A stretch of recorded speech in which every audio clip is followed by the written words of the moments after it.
O meron ka bang nalalamang mga pulis na maaaring sila ang may kagagawa ng pagkakapatay?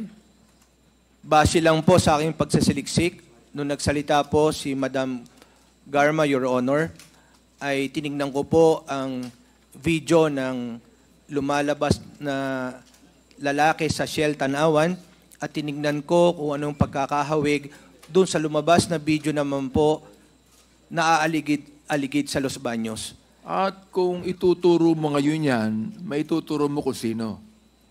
Sa aking opinion po ay si Captain Albotra. Pakituro nyo nga po. Tumayo nga kayo, pakituro nyo kung siya. Nasa may dulo po ng aking kanan. Ayan. Yan po ang pinaghihinalaan yung pumatay kay Mayor Perez.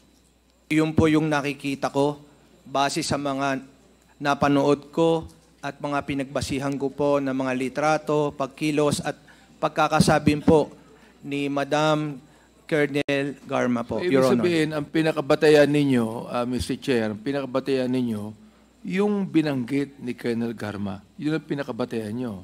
Yun po yung simula. Yun ang simula. Hanggang magsaliksik po tayo, pa, Your Honor. Ano pa ang ilang batayan ninyo?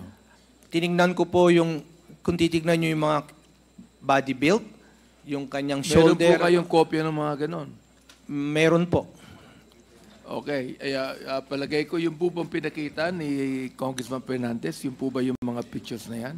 Opo. Pati na rin po yung mga klase ng relo, pati yung kanyang mga binte, Ayan. pagsuot ng cap, paglakad, mga baraso. Ito ba to? Ito ba? Ito ba? Yan. Yes, Your Honor. Pero sinasabi po ni Kapitan na hindi siya ito. Right? Kapitan, hindi ikaw ito, no? Yes po, Mr. Chair. Hindi po ako yan, Mr. Chair. Hindi ikaw ito. Opo, Mr. Chair. Okay.